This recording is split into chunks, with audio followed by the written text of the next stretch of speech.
Hey guys, welcome to my channel. Today I'm back with a new type of questions that is for the sample paper that is provided by the CBSE. Right? Many have requested me to solve this paper, so here you go with the solution of the sample papers. So there are three sections as you know. Okay, section A, section B and section C. So in the section A, there is employability skills, questions on employability skills. There will be 5 questions, there are 6 questions out of which 5 questions you have to attempt. Next, in the section B, there will be 20 questions given and you have to attempt 15 questions out of that. Okay. And in the third section, section C, there is competency based question. Okay. In that you will get 7 questions and out of that 5. It's a very easy sample paper. Only you have to analyze the daily life situations. Okay. Daily life क्या problem होता है, बस वो analysis अगर आप कर ले तो ये पेपर एकदम इजी है. जो हम टर्म्स बताए हैं आपको प्रीवियस लेक्चर्स में, उस लेक्चर्स में आपको जाके थोड़ा एक बार टर्म्स एकदम अच्छे से देख लेना है. राइट? वो terms, the notes that I have also provided in my website, those notes plus my videos which is present in my channel, both will help you in this sample paper. Right? So we begin our question number 1 on the screen. Some American and Israel managers were on a conference call. The topic of the call was transitioning from an on-premise product to a cloud-native product. In the middle of the discussion, one Israel manager said that the R&D staff in Israel don't care about some of the changes. An American manager, although usually polite, couldn't restrain himself when he heard that statement. Was that supposed to be mean? They don't care, he thundered. This is an example of. तो इधर क्या बोला गया है कि 2 managers बैठे हैं, एक अमेरिकन मैनेजर और एक इजराइल मैनेजर. तो वो लोग ऑन प्रेमाइज से क्लाउड नेटिव प्रोडक्ट का कुछ topic of the call was transiting. Okay, एक कॉल का टॉपिक जो है वो ट्रांजिशन चल रहा था ऑन प्रेमाइज प्रोडक्ट से to a cloud native product तक. राइट? तो वन इजराइल मैनेजर, एक इजराइल मैनेजर ने बोला R&D स्टाफ से कि डोंट केयर. वो अपने भाषा में बोला. ठीक है. तो अमेरिकन मैनेजर ने बोला what that suppose to be mean, that don't care. मतलब उसको समझ में ही नहीं आया अमेरिकन मैनेजर को कि डोंट केयर जो इजराइल मैनेजर बोल रहा है उसका मतलब क्या है. वो अपने भाषा में बोला है. राइट? सो ये वाला कौन सा टाइप का बैरियर का है? ऑर्गेनाइजेशनल? नो. Interpersonal barrier? नहीं, ये पर्सनल बैरियर तो है नहीं. Linguistic barrier and cultural barrier. तो एक अमेरिकन और इजराइल का दोनों का लैंग्वेज अलग अलग है, तो ये बैरियर कौन सा होगा? Linguistic barrier. ठीक है, language barrier. We move on to the second question on the screen. Identify the object, verb and subject. It's very easy. You are learning this subject, verb, object from class 1. Right? The car crashed into a tree. So subject क्या है? The car crashed into the tree. Subject is here the car. Crashed मतलब वो एक क्रिया है. Right? So it's walking something. So it's a doing verb. So it's a verb. And tree is an object. तो ये match कौन सा वाला से कर रहा है? क्वेश्चन नंबर 2 का A. Right? Object tree, verb crashed and subject the car. तो second number question, the correct option is A. Now number 3 on the screen. There was a young boy who was fond of playing football and wanted to become a football player. एक young boy था जो football खेलना बहुत पसंद था और वो football play करना चाहता था. तो उसने क्या किया? एक फुटबॉल एकेडमी ज्वाइन किया and came regularly to practice. तो प्रैक्टिस के लिए रेगुलर आया था but never made it to the team. हाँ, टीम के साथ थोड़ा उसका गड़बड़ चल रहा था, मतलब टीम के साथ वो काम नहीं करता था. For 4 days the boy didn't show up for practice. Practice के लिए नहीं आया 4 दिन तक. The matches had begun and his team was playing the finals. तो मैच तो शुरू हो गया था, उसका टीम भी खेल रहा था फाइनल्स के लिए. He showed up for the finals. तो वो फाइनल्स में आया. He went up to the coach and pleaded him to let him play for the match. The coach had never seen the boy plead like this before. तो वो coach के पास गया finals के दिन और कोच को बहुत रिक्वेस्ट किया. और कोच ने सोचा पहले तो कभी नहीं देखे थे हाँ कि ये इतना रिक्वेस्ट कर रहा है. तो the game had started and the boy played like a ball on fire. मतलब एकदम अच्छे से खेल रहा था, बहुत अच्छे से खेल रहा था. तो every time he got the ball he shot a goal. तो जब जब उसको बॉल मिल रहा था तो वो गोल दे रहा था. Needless to say, he was the star of the game and his team won. What type of motivation did the boy demonstrate? तो ये देख के बाद आपको तो लगता ही होगा कि वो जीत गया है. Yes, he won the match. हाँ, उसका टीम भी जीत गया. तो ये कौन सा टाइप का मोटिवेशन है? External motivation, internal, both internal external, and he not any specific type of motivation. कौन सा वाला होगा? तो एक्सटर्नली तो उसको किसी ने फोर्स नहीं किया, वो अंदर से आके प्लीड किया ना. तो वो प्लीज रिक्वेस्ट किया किसको? कोच को. तो वो अंदर से आया है उसका. तो वो इंटरनल मोटिवेशन है. ठीक है, अगर आप एग्जाम देने से पहले अगर आपके मम्मी लोग बोल रहे हैं बेटा पढ़ो पढ़ो पढ़ो, हाँ, तो that is were external motivation. पर अगर आप खुद से पढ़ रहे हैं, खुद से आपके अंदर ये this is the force in you that you have to give the best in the exam, then that is the internal motivation, right? We move on to the fourth question. Statement A realistic goal is one that has no timeline or plans for execution. Statement 2, breaking down big goals into smaller parts will make the goal achievable. तो कौन सा वाला statement क्या है? Right, okay. सो statement 1 जो है, realistic गोल ऐसा तो नहीं है कि जिसका टाइमलाइन नहीं होगा और प्लान नहीं होगा. एक गोल आप बनाएंगे तो आपको तो ये पता होना चाहिए ना कि कितने दिन में आप कंप्लीट करेंगे. कुछ प्लान्स होना चाहिए कि कैसे कंप्लीट करेंगे. Right, now your boths are there. तो आपके पास टाइम तो एकदम ही नहीं है. Right, so you have to prepare fast, right? So time is very important to achieve a goal. And the second one is breaking down big goals into smaller parts will make the goal achievable. Yes, fragmentation is the key. मतलब एक बड़ा problem को अगर हम छोटा छोटा करके solve करें तो वो गोल जल्दी अचीव हो जाता है एकदम perfectly. So statement 1 is wrong and statement 2 is correct. So कौन सा वाला ऑप्शन हो रहा है? D. Statement 1 is incorrect, but the statement 2 is correct. Okay. Now we move on to the fifth number question on the screen. Here are the steps that takes place when starting a computer. अभी आप लोग तो computer desktop कुछ भी होगा आप लोग के घर में या फिर लैब में तो किए ही होंगे, कंप्यूटर लैब में. So there you have to here the steps are given. तो ऑन जो आप कर रहे हैं तो कौन सा स्टेप पहले आएगा? पहला ऑप्शन है कि desktop appears after login screen appears, power on, self test starts, operating system starts, welcome screen appears. तो इनमें से कौन सा वाला होगा? पहले तो number 3 power on self test starts. पहले तो पावर ऑन किए, उसके बाद क्या होता है? से operating system starts. Okay, operating system booting, we say ना booting. So operating system boots, right. Next welcome screen appears. वो जो एक विंडोज का जो लोगो होता है तो वो स्क्रीन अपीयर होता है.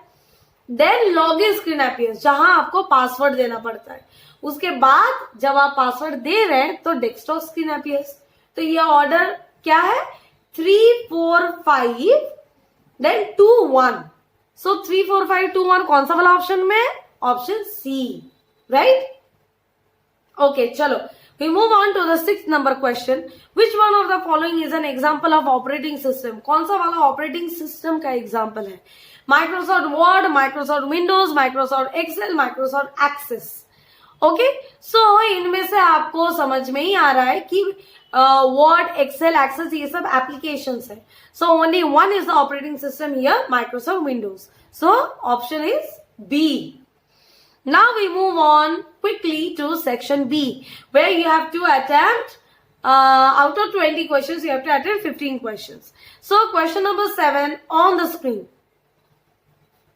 Which of the following is correct about the rule based approach? तो rule based approach actually होता क्या है?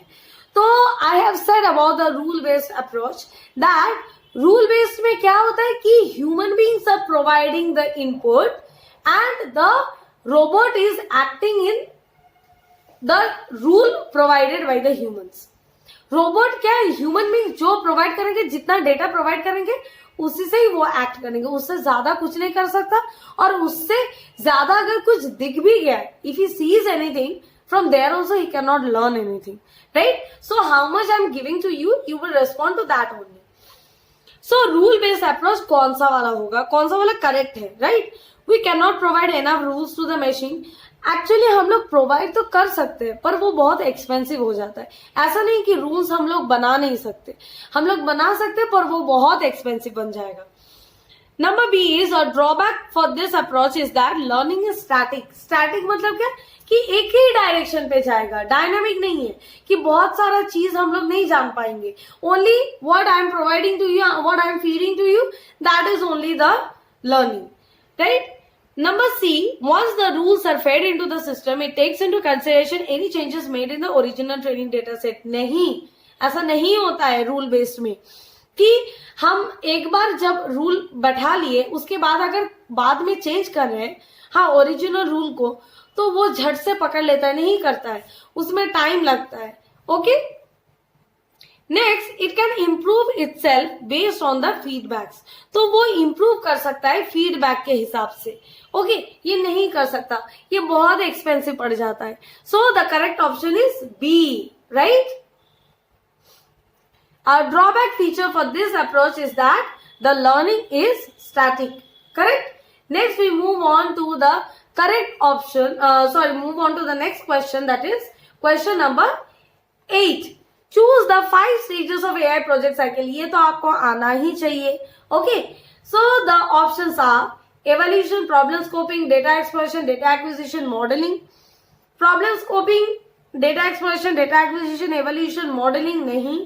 Number C, data acquisition, problem scoping, data exploration, modeling, evaluation, no. And D, problem scoping, data acquisition, data exploration, modeling, evaluation, yes. Correct option is option D, right? Now we move on to the 9th number question, that is, unscramble the letters and find the name of the first humanoid robot with a citizenship. तो first humanoid robot जिसको citizenship मिला है, तो वो कौन सा होगा, right? So we move on to the 8th number question, that is, unscramble the letters and find the name of the first humanoid robot with a citizenship. तो कौन सा वाला है कि ह्यूमनॉइड, फर्स्ट ह्यूमनॉइड रोबोट जिसका citizenship है? तो आपको तो जानते ही हैं, जैसे मेरा चैनल का नाम है, that is Sophia, right? So which one will be the correct option? बाकी सबको देखिए, थोड़ा ट्रिक्स अप्लाई कीजिएगा, बाकी सबको सॉल्व करने मत बैठ जाइएगा, ठीक है? आपको जब आंसर पता है कि वो सोफिया होगा, so you can see that which one it will be. Option number B, right? If you unscramble that, it will get Sophia. So we move on to the 10th number question on the screen. When a machine possesses the ability to mimic the following human traits, it is said to have artificial intelligence. Yes, obviously. Machine का जो हम लोग का human का जो intelligence है वो machine में इनकॉर्पोरेट कर रहे हैं, तो उसी को तो हम लोग आर्टिफिशियल इंटेलिजेंस बोलते हैं. Identify the positive traits that an AI machine should possess. Make decisions, yes of course it makes decision. Bias, उसको बायस नहीं होना चाहिए. क्योंकि बायस क्यों नहीं होना चाहिए? Because bias is what? Partiality. तो बायस नहीं होना चाहिए. Next is predict. हाँ, प्रेडिक्ट तो obviously prediction is a main thing. हाँ, एआई को हम लोग भी प्रेडिक्शंस लगाते हैं कुछ ना कुछ चीजों का.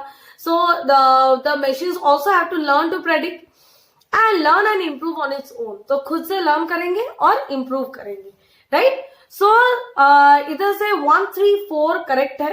बायस नहीं होता है, पार्शियलिटी नहीं करता है वो. हाँ, ह्यूमन बींग्स पार्शियलिटी कर सकता है पर मशीन नहीं करेगा, right. So the correct option is B, 1, 3 and 4, right? Okay, we move on to the 11th number question, assertion and reason, right? Assertion क्या है? Neural networks are the backbone of the deep learning algorithms. Yes, neural network तो backbone होता ही है, correct है ये. And neural networks use vast amount of data. तो neural networks vast amount of data use करता है, इसीलिए तो बैकबोन है ना डीप लर्निंग एल्गोरिथम्स का. डीप लर्निंग हम क्या बोले थे कि मशीन खुद से लर्न करेगा और खुद से सीखेगा भी, hit and trial method, reinforcement learning वाला, ठीक है. तो वो हो जाता है डीप लर्निंग, मतलब डेटा को एकदम अच्छे से एनालिसिस करता है, that is what deep learning. तो दोनों ही सही है and the reason is the correct explanation of assertion. So correct option is 11 का A, right. Now we move on to the 12th number question on the screen. A business problem wherein we categorize whether an observation is safe, at risk, unsafe. तो हम लोग categorise कर रहे हैं कौन सा वाला सेफ के अंडर जाएगा, एट रिस्क और अनसेफ. तो this is purely classification model. What? Classification model, right. तो ये ऑप्शन में जाने की जरूरत ही नहीं है. Okay, directly classification model, because clustering model is data put करना को बोलते हैं, पर क्लासिफाई करना को बोलते हैं classification model. Next, we move on to the 13th question on the screen. Dash helps us to summarize all the key points into one single outline so that in future, whenever there is a need to look back on the basis of the problem, we can take a look at it and understand the key elements of it. तो कौन सा वाला इनमें से होगा जहां पे आपको प्रॉब्लम का स्टेटमेंट रहेगा, उसके बाद सॉल्यूशन भी दिया रहेगा, ताकि फ्यूचर में आप कभी भी अगर ये कर रहे हैं, राइट, अगर फ्यूचर में कभी भी ये प्रॉब्लम देख रहे हैं तो आपको पता चले कि सॉल्यूशन क्या था, right. So that is what 4W problem canvas तो नहीं होगा. Problem statement template. हाँ, प्रॉब्लम स्टेटमेंट टेम्पलेट में क्या होता है कि पहले तो प्रॉब्लम दिया रहता है, उसके बाद क्या सॉल्यूशन भी दिया रहता है. So correct option is option B.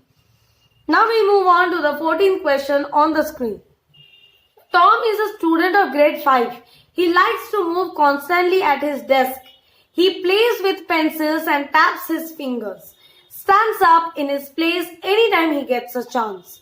He enjoys playing basketball and likes to play in the classroom. Which of the following intelligence does he demonstrate? So, इनमें से आप देखिए कि वो पेंसिल से खेल रहा है, कभी भी फिंगर्स को टैप कर रहा है, stands up in his place any time he gets a chance, कभी भी खड़ा हो सकता है. He enjoys playing basketball, basketball play करना पसंद है उसको, एंड क्लासरूम में खेलना पसंद है. तो ये कौन सा वाला है? ये बॉडी मूवमेंट जो हो रहा है वो कौन सा वाला का है? लिंग्विस्टिक तो लैंग्वेज का हो गया, लॉजिकल मैथमेटिकल ये मैथमेटिक्स किधर है, कहीं पे भी नहीं है, म्यूजिकल तो हो ही नहीं सकता. So the correct option is D, kinesthetic, right? Next is question number 15 on the screen. The basis of decision making depends upon. Decision making किसके ऊपर dependent है? Availability of information, past experience, positive attitude, self awareness. तो decision making हम लोग किस के ऊपर depend करते हैं, right? तो correct option will be C, 1, 2 and 4. Availability of information तो होना चाहिए, फिर पास्ट एक्सपीरियंस से ही तो हम लोग डिसीजन लेते हैं ना, and self awareness is very important. और पॉजिटिव एटीट्यूड का क्या करेंगे, वो तो फीडबैक का है, राइट. सो डिसीजन मेकिंग में पॉजिटिव एटीट्यूड होना कुछ उतना इंपॉर्टेंस नहीं है. Now 16 number, unscramble the letters and find the correct answer. तो data plus dash equals to AI machine. तो क्या होगा? फर्स्ट वाला ऑप्शन है क्या, मैसेज. ओके, ये अनस्क्रैम्बल करके देखिएगा. फर्स्ट वाला ऑप्शन का स्क्रैम्बलिंग वर्ड है क्या, मैसेज. बी नंबर है एल्गोरिथम, सी है error, and the D is might be they are missing some letters, it might be comments. Okay, so otherwise it will come as comments. सो comment का क्या काम है इधर, वो तो आसमान में है, तो तो इसको तो छोड़ ही दो. सो डेटा प्लस एल्गोरिदम, हम बोले थे ना कि रोबोट बनाने के लिए एल्गोरिदम का बेस होना बहुत जरूरी है, programming, right? Okay, so the correct option is B, algorithm. 17 number question. Infrared sensors detect infrared energy that is emitted by one's body heat.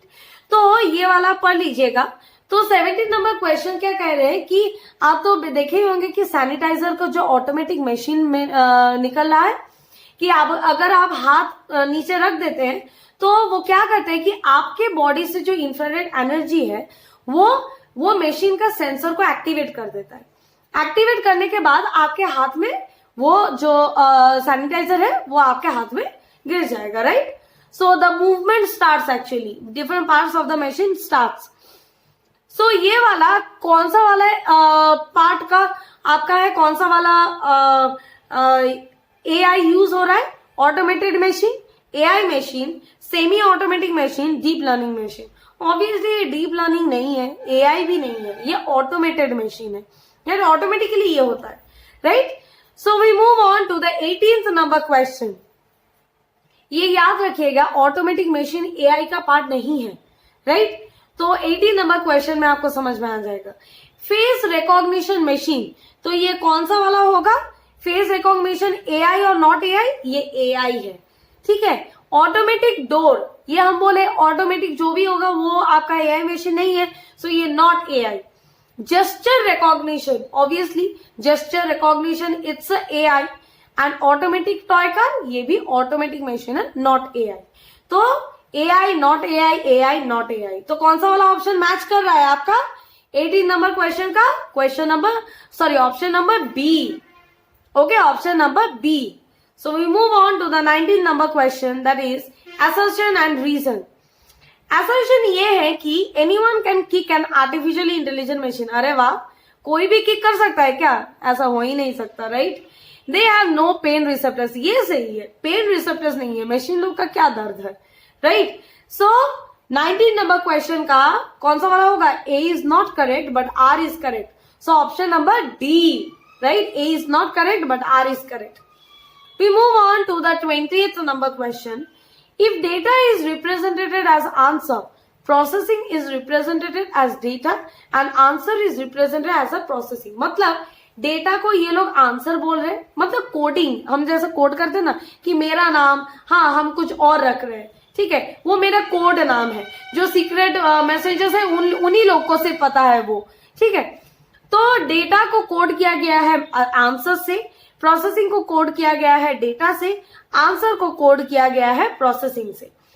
So input layer कौन सा है? डेटा हम लोग इनपुट देते हैं तो इनपुट लेयर में answer आएगा. आउटपुट लेयर में कौन सा आएगा? आंसर जो मिल रहा है, right? That is processing.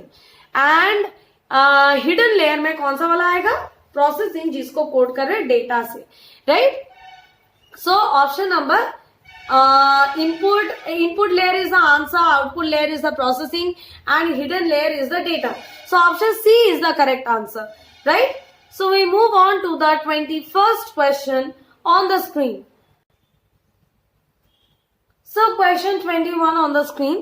Which of the following is incorrect? Number 1, testing data is one on which we train and fit our model. Basically to fit the parameters, मतलब testing data की वो data है जो actually क्या होता है कि data दो टाइप का होता है, टेस्टिंग और ट्रेनिंग. ट्रेनिंग डेटा मतलब जो डेटा से हम लोग मशीन को ट्रेन कर रहे हैं, और टेस्टिंग डेटा मतलब जो डेटा देके हम लोग चेक कर रहे हैं कि वो उसको आता है कि नहीं. जैसे हम आपको पढ़ा रहे हैं, so this is a training data, right? When the question paper comes, how you are writing the paper, that is what? Testing data, right? So testing data is one on which we train and fit our model. ये तो नहीं है, training data से model train करते हैं. Training data is use only to assess performance of model. Training data हम लोग कब यूज करते हैं? इस मॉडल को परफॉर्मेंस जो देखने के लिए हम लोग ट्रेनिंग डेटा तो यूज नहीं करते, टेस्टिंग डेटा यूज करते हैं. और testing data is unseen data for which predictions have to be made. तो ये सिर्फ सही है, बाकी दो गलत है. तो which of the following is incorrect? तो कौन सा वाला ऑप्शन होगा 21st क्वेश्चन का? Option B, 1 and 2 only, right? So we move on to the 22nd number question. Unscramble the letters and find the parameter that is not used in evaluation stage. तो कौन सा वाला evaluation stage में use नहीं होता है, right? तो पहला वाला को हम लोग अगर अनस्क्रैम्बल करते हैं तो क्या मिलता है, आप बोल पाएंगे? That is what? Achievement. Okay, achievement. Second is precision, precision. Third is accuracy and the fourth one is recall. तो इनमें से कौन सा वाला होगा? Okay, not used in evolution stage. Evolution stage में जब एवेल्युएट कर रहे हैं कुछ चीज, डेटा को एवेल्युएट कर रहे हैं, मशीन को एवेल्युएट कर रहे हैं, तो कौन सा वाला नहीं चाहिए? अचीवमेंट में क्या होगा? वो कुछ भी नहीं है, राइट? सो प्रेसिशन, एक्यूरेसी, रिकॉल दोनों तीनों ही चाहिए. प्रेसिशन भी चाहिए क्योंकि प्रिसाइज होना चाहिए वैल्यू, एक्यूरेट होना चाहिए और रिकॉल करने का कैपेबिलिटी होना चाहिए. तो अचीवमेंट का कोई काम है ही नहीं इसमें. So it is achievement. Next we move on to the 23rd number question where assertion and reason is there. We can use histograms. Histograms तो आपको पता ही होगा कि बार चार्ट बना के वो मिडिल वाला पॉइंट को जब ज्वाइन करते हैं, दैट इज कॉल्ड हिस्टोग्राम. तो हिस्टोग्राम में हम लोग pop, rock, jazz, hip hop ये सब यूज करते हैं या? और रीजन क्या है कि bar chart we have continuous data. नहीं, okay, both are wrong, both of them are wrong. Histogram हम लोग पॉप, रॉक, जैज उसमें एक्चुअली बार चार्ट होना चाहिए, राइट? और पर्सन हाइट और वेट वो मैच करना चाहिए ना. वो डॉटेड लाइन से भी, लाइन चार्ट से भी हो सकता था, right? So both are wrong. तो कौन सा वाला होगा? Option number D, both assertion and reason are false. Next we move on to the 24th question. Which of the following is true about neural network? Neural networks में कौन सा वाला true है? Neural networks tend to perform better with larger amounts of data. Neural networks tend to perform poorer with larger amount of data. Neural networks tend to perform better with smaller amount of data or it needs no data. तो इनमें से कौन सा वाला होगा? Obviously data जितना ज्यादा होगा उतना ज्यादा बेटर परफॉर्मेंस बेटर होगा. So option number A is the correct one, right? Okay, we move on to the 25th number question. Choose the correct option. कौन सा वाला correct होगा, right? So unsupervised learning, labeled data set regression. Supervised learning, labeled data set regression. Unsupervised learning, unlabeled data set classification. Supervised learning, unlabeled data set regression. So 25th का कौन सा वाला होगा? Supervise learning का match कर रहा है आपका लेबल्ड डेटा सेट और रिग्रेशन से. रिग्रेशन मॉडल कौन सा वाला है? जो रूल बेस्ड अप्रोच वाला है मॉडल, है ना? तो इधर सुपरवाइज लर्निंग में लेबल्ड डेटा सेट यूज होता है, correct? We move on to the 26th number question. Google Translate is Google's free service that instantly translates word, phrases and web pages between English and over 100 other languages. Google Translation जो है वो कौन सा वाला तो फिर use करता है जो ट्रांसलेट करता है? 4W problem canvas, neural network, KWLA chart और सिस्टम मैप्स. तो इनमें से कौन सा वाला होगा? ये इतना सारा डेटा ट्रांसलेट करता है तो best option is option number B, right? Neural networks. Now we move on to the section C, competency based question. ये थोड़ा ना रियल लाइफ बेस्ड टाइप का एप्लीकेशन बेस्ड क्वेश्चन है, थोड़ा देख लीजिएगा. तो ये पैसेज क्या बोल रहा है कि आप एक माई फ्लाइट नाम का एक एयरलाइंस में काम करते हैं कंपनी में. Okay, where you have notice that the way passengers board your planes is inefficient use of time and resources. तो कैसे बोर्डिंग करते हैं पैसेंजर्स, उनमें से टाइम वेस्ट हो रहा है और रिसोर्सेज भी. तो एवरेज में देखा जाता है कि अबाउट 4 minutes पर बोर्डिंग में टाइम वेस्ट होता है. और इधर 35,000 rupees per day across all the flights are being wasted. तो 35,000 का वेस्ट होता है, 4 मिनट का बोर्डिंग हर एक एयरलाइंस में वेस्ट जाता है. तो boarding protocols make the company less competitive. ये प्रोटोकॉल के हिसाब से लेस कॉम्पिटिटिव बना देते हैं ना, दस क्रिएट अनफेवरेबल ब्रांड इमेज. तो उनका ब्रांड का थोड़ा अनफेवरेबल हो जाता है. Using a modified boarding passengers can board the plane from the sides rather than from the back to the front. This will eliminate 4 minutes of waste. तो बोल रहे हैं कि एयरप्लेन के साइड से बोर्डिंग करना बहुत इजी हो जाएगा बैक टू फ्रंट में से, क्योंकि बैक टू फ्रंट अगर होता है ना तो कोई पैसेंजर को अगर सीट नहीं मिल रहा होता है तो उधर ब्लॉक हो जाता है, right. Taking this as the problem, choose which of the following would be the ideal problem template, problem statement template. तो हम क्या बोले, ये टेम्पलेट में क्या होता है, प्रॉब्लम दिया रहता है और सोल्यूशन भी दिया रहता है। तो ऑप्शन क्या है कि our passengers have a problem that it takes more time when one has to board the plane. An ideal solution would be used to different airlines. Different airline use करेंगे तो उसका तो कंपनी डाउन हो जाएगा, right, तो उसका कैसे चलेगा। सेकेंड ऑप्शन इज कि सॉल्यूशन क्या दिया हुआ है, प्रॉब्लम सेम ही है, सॉल्यूशन क्या है कि an ideal solution would be to board the plane before the airline crew gets into the plane. तो क्रू मेंबर्स अगर बाद में घुसेंगे तो आपको कौन डायरेक्ट करेंगे कि कहाँ बैठना है, किधर बैठना है, कैसे बैठना है, कौन दिखाएगा। So this is also wrong.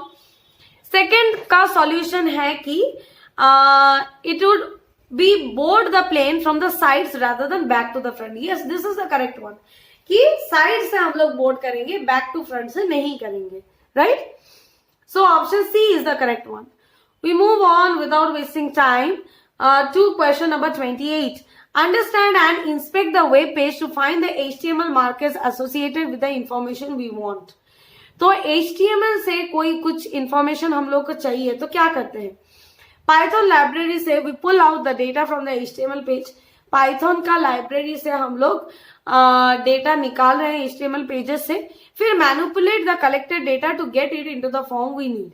तो फिर मैनिपुलेट करते हैं। तो इनमें से कौन सा वाला is the given steps are the collecting data from which of the following data sources. कौन सा वाला डेटा सोर्सेस से ये वाला काम हो सकता है, कैमरा से नहीं, ऑब्वियसली सेंसर सर्वे इनमें से नहीं, web scraping is the one. Web scraping से हम लोग ये स्क्रैप कर सकते हैं, right. Next we move on to the 29th number question, that is a leading multinational company operates on a chain of hypermarkets and grocery stores deployed an AI application to make it easier for employees to keep their stores running smoothly. तो इधर क्या हो रहा है कि एक multinational company में, hyper market में वो लोग वेब कैमरा लगाए हैं ताकि अच्छे से स्टोर रन कर सके। तो उसके लिए video cameras, weighted sensor, shells, हाँ वगैरह में डिफरेंट प्लेसेस पे, ये सब शेल्स पे, वेटेड सेंसर्स पे, हर जगह वीडियो कैमरास लगे हैं। तो उनका टास्क है क्या कि कहीं भी कोई भी चीज अगर खत्म हो रहा होगा और खराब हो रहा होगा तब उनको झट से नोटिफाई हो जाए। तो ये इनमें से कौन सा वाला है कि एक एग्जांपल ये लोग दिए हैं कि अगर कैमरा से हम लोग दिख रहा है कि बनाना का कलर येलो से ब्राउन हो रहा है, मतलब it's getting started to rot, right. So which of application is related to this, कौन सा वाला होगा, data sciences, computer vision, natural language processing और फजी लॉजिक। तो कौन सा वाला डोमेन हम लोग यूज करेंगे, ऑब्वियसली कंप्यूटर विजन यूज कर रहे हैं ना, कैमरा के थ्रू से देख रहे हैं हम लोग क्या हो रहा है कि नहीं हो रहा है। Next we move on to the 30th number question, that is an AI system uses two broad classes of data, namely content data, which includes the raw video streams, title, description, and the user activity data that includes the rating a video, favoriting, liking a video, or subscribing to an uploader, and watch time. Based on this, the AI system measures a user engagement and happiness. It then starts computing personalized recommendations to the user. तो ये वाला आपको बहुत similar है। कौन सा वाला बोलिए ना, 30th number question का। ये कहाँ पे देखते हैं कि रिकमेंडेशंस आता है, फिर डिस्क्रिप्शंस दिखाई देता है, हाँ लाइकिंग वीडियो, सब्सक्राइबिंग वीडियो, जो हम हमेशा बोलते रहते हैं कि सब्सक्राइब माय चैनल, तो वो कौन सा वाला है, YouTube, right. So the correct option is option D. Next we move on to the next question, that is question number 31 on the screen. Data about the houses such as square footage, number of rooms, features, whether a house has a garden or not, and the pieces of these houses, that is the corresponding labels, are fed into an AI machine. मतलब सब कुछ data AI machine के अंदर डाल रहे हैं, By leveraging the data coming from the thousands of houses, their features and prices, we can now train the model to predict a new house's price. This is an example of. तो data हम लोग feed कर रहे हैं, उसके बाद हम लोग को क्या मिल रहा है डेटा, राइट? सो ये क्या है, आउटपुट मिल रहा है. So that is what supervised learning. तो ये सुपरवाइज्ड लर्निंग है, right? Next, we move on to the 32nd number question on the screen. A scenario is given to you below. तो ये सिनेरियो हम थोड़ा हिंदी में समझा देते हैं आपको, तो समझ में आ जाएगा.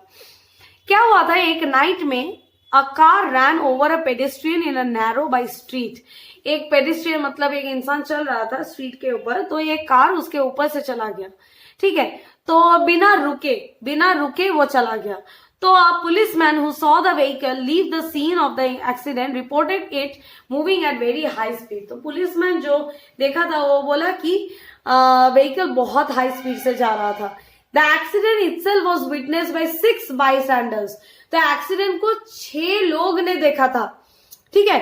तो उन लोग का जो ओपिनियन है वो कंफ्लिक्ट कर रहा है, क्योंकि रात को था ना, तो उन लोगों का ओपिनियन मैच नहीं कर रहा था. तो आपको बोलना है ये क्वेश्चंस देख के कि कौन सा वाला, सिर्फ एक इंसान है जिसने सही से बोला और बाकी जो 5 इंसान है ना, उन लोगों का एक सही है और एक गलत है, एक सही और एक गलत, ठीक है?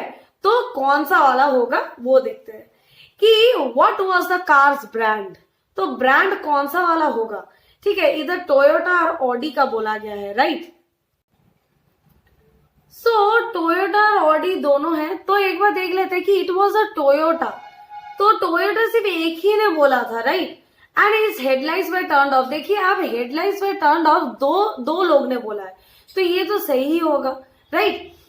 और it was a grey colour भी एक ही जन बोला है, राइट? ओके, क्योंकि इधर बोला गया है कि एक जन का ही आंसर, दोनों आंसर सही है और बाकी सबका एक आंसर रॉन्ग है और एक आंसर सही है. तो टोयोटा तो नहीं है, तो ऑडी हो रहा है. तो ऑडी अगर है तो ये ग्रे कलर तो नहीं होगा, right? It was a red car driven by a woman. अभी देखिए, थोड़ा नीचे में चली जाइए कि हेडलाइट्स वर टर्न्ड ऑफ, ये तो सही है. और पुलिसमैन में बोला था कि वो हाई स्पीड से मूव कर रहा है, तो हाई स्पीड और हेडलाइट एकदम सही जा रहा है.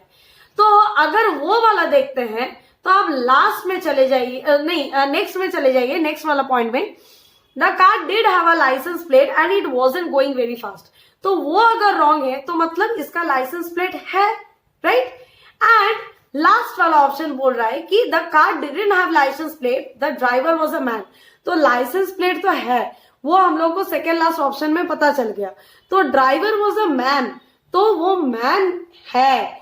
तो फिर वो जो थर्ड वाला ऑप्शन है कि रेड कार, वो सही है पर वोमेन वाला गलत है. तो वहीं से हम लोग को कार का कलर पता चल रहा है कि वो रेड कार वाला होगा, राइट?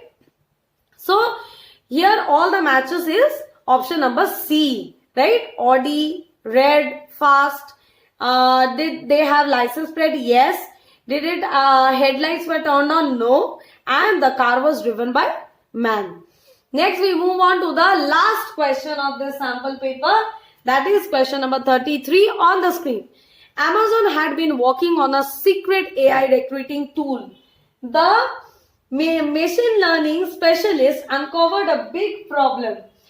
क्या प्रॉब्लम था? Their new recruiting engine did not like women. The system taught itself that male candidates were preferable. It penalized resumes that include the word woman. This led to the failure of the tool. तो ये कौन सा वाला example है? हम आपको पहले ही बोल चुके हैं कि मेन वोमेन को पार्शियल कर रहा है.